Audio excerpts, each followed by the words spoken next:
ਸਤਿ ਸ਼੍ਰੀ ਅਕਾਲ ਸਟੂਡੈਂਟਸ, ਮੈਂ Rupinder Kaur, lecturer chemistry Guru Nanak Dev polytechnic college Ludhiana. ਸੋ ਅੱਜ ਆਪਾਂ ਜਿਹੜੇ ਟੌਪਿਕ ਬਾਰੇ ਡਿਸਕਸ਼ਨ ਕਰਨੀ ਹੈ ਉਸ ਟੌਪਿਕ ਦਾ ਨਾਮ ਹੈ removal of permanent hardness of water. Permanent hardness ਜਿਸ ਤਰ੍ਹਾਂ ਮੈਂ ਦੱਸੀ ਸੀ, ਪਰਮਾਨੈਂਟ ਹਾਰਡਨੈਸ ਪਾਣੀ ਦੀ ਉਹ ਹਾਰਡਨੈਸ ਹੈ ਜਿਹਨੂੰ ਪਾਣੀ ਨੂੰ ਜਸਟ ਬੋਇਲ ਕਰਕੇ ਅਸੀਂ ਰਿਮੂਵ ਨਹੀਂ ਕਰ ਸਕਦੇ। ਸੋ ਇਸ ਤਰ੍ਹਾਂ ਦੀ ਹਾਰਡਨੈਸ ਨੂੰ ਕੈਮੀਕਲ ਮੈਥਡਸ ਦੇ ਥਰੂ ਹੀ ਰਿਮੂਵ ਕੀਤਾ ਜਾ ਸਕਦਾ ਹੈ। ਇਹਦੇ ਵਾਸਤੇ ਜਿਹੜਾ ਸਾਰਿਆਂ ਨਾਲ ਪਹਿਲਾ ਪ੍ਰੋਸੈਸ ਹੈ that is known as the soda lime process. Soda lime process, soda lime process ਕੀ ਹੈ? By washing soda method. So washing soda ਜਿਹੜਾ ਕੱਪੜੇ ਧੋਣ ਵਾਲਾ ਸੋਡਾ ਹੈ ਉਹ ਪਾ ਕੇ ਅਸੀਂ ਪਾਣੀ ਦੀ ਹਾਰਡਨੈਸ ਜਿਹੜੀ ਹੈ ਰਿਮੂਵ ਕਰ ਸਕਦੇ ਹਾਂ, ਪਰ ਉਹਦਾ ਕੈਲਕੂਲੇਟਿਡ ਅਮਾਊਂਟ ਪਾਣਾ ਹੈ। ਐਕਸੈਸ ਅਮਾਊਂਟ ਪਾਣੀ ਨੂੰ ਬੇਸਿਕ ਬਣਾ ਦੂਗਾ। In this method, chloride, sulfates of calcium and magnesium will be converted into their respective carbonates. ਸੋ ਇਸ ਮੈਥਡ ਦੇ ਵਿੱਚ ਅਸੀਂ ਪਾਣੀ ਦੇ ਵਿੱਚ ਪ੍ਰੈਜ਼ੈਂਟ ਕਲੋਰਾਈਡ ਤੇ ਸਲਫੇਟ ਜਿਹੜੇ ਕਿ ਪਾਣੀ ਦੀ ਪਰਮਾਨੈਂਟ ਹਾਰਡਨੈਸ ਦਾ ਕਾਰਨ ਬਣਦੇ ਆ, ਉਹਨਾਂ ਨੂੰ ਅਸੀਂ ਉਹਨਾਂ ਦੇ ਰਿਸਪੈਕਟਿਵ ਕਾਰਬੋਨੇਟ ਦੇ ਵਿੱਚ ਚੇਂਜ ਕਰ ਦੇਣਾ। ਔਰ ਉਹਦੇ ਵਾਸਤੇ ਅਸੀਂ ਇਹਦੇ 'ਚ ਕੀ ਪਾ ਦਿੰਦੇ ਆ? Washing soda. ਵਾਸ਼ਿੰਗ ਸੋਡਾ ਦਾ ਫਾਰਮੂਲਾ ਸਟੂਡੈਂਟ ਕੀ ਹੁੰਦਾ? Sodium carbonate Na2CO3। ਪਾਣੀ ਦੇ ਵਿੱਚ ਕਿਹੜੇ ਕਿਹੜੇ ਸਾਲਟ ਹੈ? ਕੈਲਸ਼ੀਅਮ ਦੇ ਸਲਫੇਟ ਤੇ ਕਲੋਰਾਈਡ, ਮੈਗਨੀਸ਼ੀਅਮ ਦੇ ਸਲਫੇਟ ਤੇ ਕਲੋਰਾਈਡ। ਮੈਂ ਇੱਥੇ ਇਹ ਇੱਕ ਸਾਲਟ ਲਿੱਤਾ, ਕਲੋਰਾਈਡ ਕੈਲਸ਼ੀਅਮ ਦਾ ਲਿੱਤਾ, ਸਲਫੇਟ ਮੈਗਨੀਸ਼ੀਅਮ ਦਾ ਲਿੱਤਾ। ਇਹਨੂੰ ਵਾਸ਼ਿੰਗ ਸੋਡੇ ਦੇ ਕੈਲਕੂਲੇਟਿਡ ਅਮਾਊਂਟ ਨਾਲ ਟਰੀਟ ਕੀਤਾ। ਕੈਲਸ਼ੀਅਮ ਇਹਦੇ ਨਾਲ ਰਿਐਕਟ ਕਰਕੇ ਡਿਸਪਲੇਸਮੈਂਟ ਰਿਐਕਸ਼ਨ ਹੋਊਗਾ ਜੀ, ਕੈਲਸ਼ੀਅਮ ਕਾਰਬੋਨੇਟ 'ਚ ਚੇਂਜ ਹੋ ਜਾਊਗਾ। ਔਰ ਸੋਡੀਅਮ ਜਿਹੜਾ ਕਲੋਰੀਨ ਨਾਲ ਰਿਐਕਟ ਕਰਕੇ ਸੋਡੀਅਮ ਕਲੋਰਾਈਡ 'ਚ ਚੇਂਜ ਹੋ ਗਿਆ, ਰਾਈਟ। ਕੈਲਸ਼ੀਅਮ ਕਾਰਬੋਨੇਟ ਪਾਣੀ ਦੇ ਵਿੱਚ ਇਨਸਾਲੂਬਲ ਹੈ, ਇਹਦੇ ਪ੍ਰੈਸੀਪੀਟੇਟਸ ਬਣ ਜਾਣਗੇ ਔਰ ਇਹਨਾਂ ਨੂੰ ਅਸੀਂ ਫਿਲਟਰ ਕਰਕੇ ਰਿਮੂਵ ਕਰ ਸਕਦੇ ਹਾਂ। ਇਸੇ ਤਰ੍ਹਾਂ ਮੈਗਨੀਸ਼ੀਅਮ ਸਲਫੇਟ ਮੰਨ ਲਓ ਜੇ ਪ੍ਰੈਜ਼ੈਂਟ ਹੈ, ਵਾਸ਼ਿੰਗ ਸੋਡਾ ਨਾਲ ਟਰੀਟ ਕੀਤਾ ਸੋਡੀਅਮ ਕਾਰਬੋਨੇਟ ਦੇ ਨਾਲ, ਸਾਡੇ ਕੋਲ ਪ੍ਰੋਡਕਟ ਕੀ ਬਣੂਗਾ ਜੀ? ਪ੍ਰੋਡਕਟ ਸਾਡੇ ਕੋਲ ਇੱਥੇ ਜਿਹੜਾ ਹੈ ਉਹ sodium carbonate double displacement reaction ਹੋਗਾ, ਮੈਗਨੀਸ਼ੀਅਮ ਦਾ ਕਾਰਬੋਨੇਟ ਬਣ ਜੂਗਾ, ਸੋਡੀਅਮ ਦਾ ਸਲਫੇਟ ਬਣ ਗਿਆ। ਮੈਗਨੀਸ਼ੀਅਮ ਦਾ ਕਾਰਬੋਨੇਟ ਪਾਣੀ 'ਚ ਘੁਲਣਸ਼ੀਲ ਹੁੰਦਾ ਹੈ, ਅਸੀਂ ਇਹਨੂੰ ਫਿਲਟਰ ਕਰਕੇ ਰਿਮੂਵ ਕਰ ਸਕਦੇ ਹਾਂ। So precipitates of calcium carbonate and magnesium carbonate be removed by filtration. So ਇਹ ਤਾਂ ਪਹਿਲਾ ਮੈਥਡ ਆ ਗਿਆ ਜਿਹਨੂੰ ਅਸੀਂ ਕਹਿੰਦੇ ਆ soda lime process, right. Easy method, ਪਰ ਇਹਦਾ ਨੁਕਸਾਨ ਕੀ ਹੈ ਕਿ ਕਈ ਵਾਰ ਪਾਣੀ ਦੇ ਵਿੱਚ ਸੋਡੀਅਮ ਹਾਈਡਰੋਕਸਾਈਡ ਬਣਨ ਕਰਕੇ ਪਾਣੀ ਅਲਕੇਲਾਈਨ ਹੋ ਜਾਂਦਾ ਹੈ।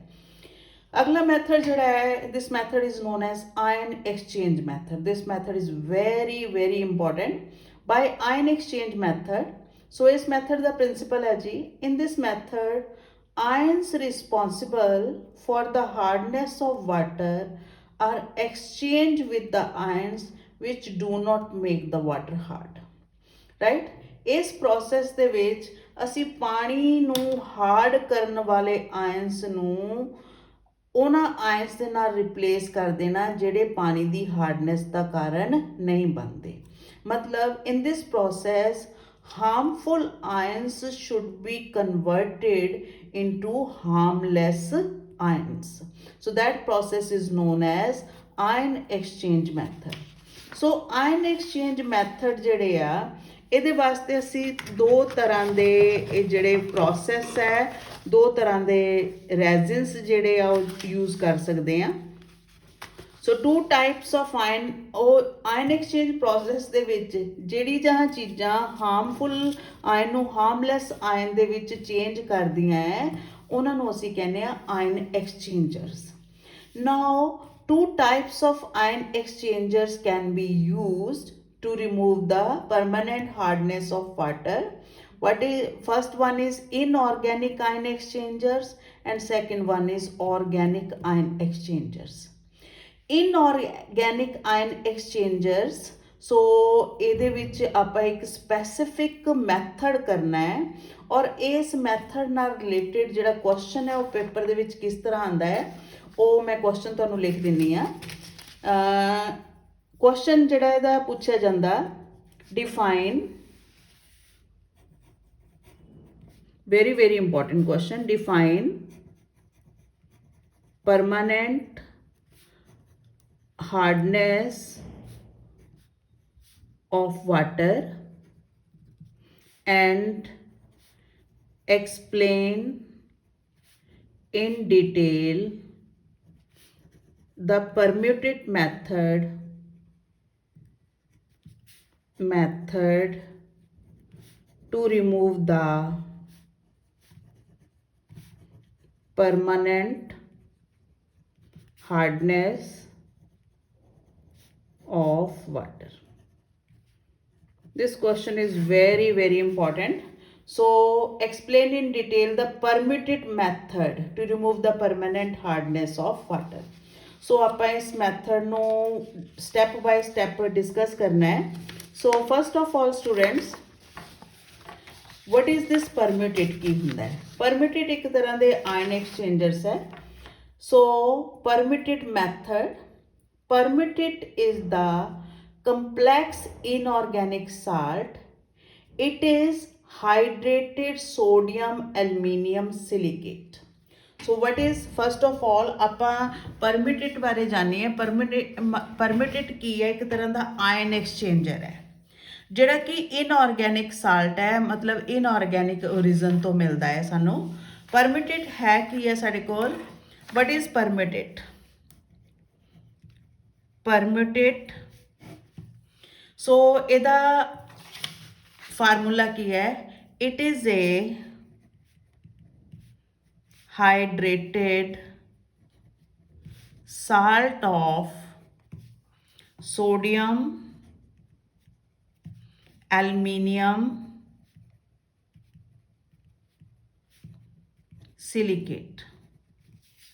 What is permitted? It is hydrated salt of sodium aluminium silicate. Right? Formula की है जी ਇਹਦਾ? ਹਾਈਡਰੇਟਿਡ ਮਤਲਬ ਇਹ 'ਚ ਪਾਣੀ ਦੇ ਮੋਲੀਕਿਊਲ ਪ੍ਰੈਜ਼ੈਂਟ ਹੈ. ਕਿੰਨੇ ਪਾਣੀ ਦੇ ਮੋਲੀਕਿਊਲ ਪ੍ਰੈਜ਼ੈਂਟ ਹੈ? x. ਹਾਈਡਰੇਟਿਡ, ਹਾਈਡਰੇਟਿਡ ਵਰਡ ਤਾਂ ਇਹ ਯੂਜ਼ ਕੀਤਾ ਕਿ ਇਹਦੇ 'ਚ ਵਾਟਰ ਆਫ ਕ੍ਰਿਸਟਲਾਈਜੇਸ਼ਨ ਹੈ. ਕਿੰਨੇ ਵਾਟਰ ਦੇ ਮੋਲੀਕਿਊਲ ਹੈ? x.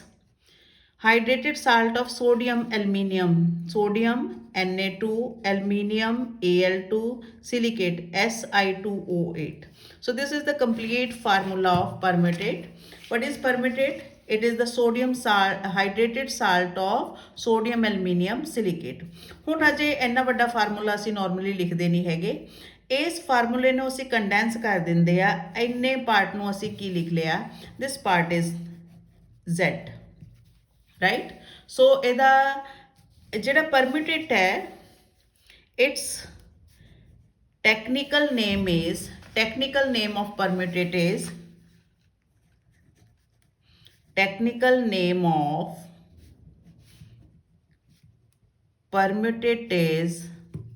sodium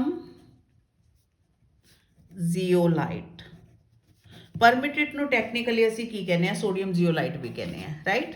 ਸੋ ਇਸ ਕਰਕੇ ਜ਼ੀਓਲਾਈਟ, ਸੋਡੀਅਮ ਜ਼ੀਓਲਾਈਟ ਨੂੰ ਪੂਰਾ ਲਿਖਣ ਦੀ ਬਜਾਏ ਅਸੀਂ ਇਹਦੀ ਨਿਕ ਫਾਰਮ ਜਿਹੜੀ ਤਿਆਰ ਕਰਦੇ ਹਾਂ, that is Na2Z. So this is the symbol for sodium zeolite. Right? So what is permitted? Permitted is the technical name of sodium zeolite. So its formula is Na2Z, where Z ਕੀ ਹੈ? ਜਿਹੜਾ ਅਸੀਂ Al2 Si2 ਇਹ ਸਾਰੇ portion ਨੂੰ ਅਸੀਂ ਕਾਹਦੇ ਬਰਾਬਰ ਮੰਨ ਲਿਆ? Z ਦੇ ਬਰਾਬਰ. ਸਿਰਫ ਕੱਲਾ ਸੋਡੀਅਮ ਰੱਖਣਾ. So this is the formula for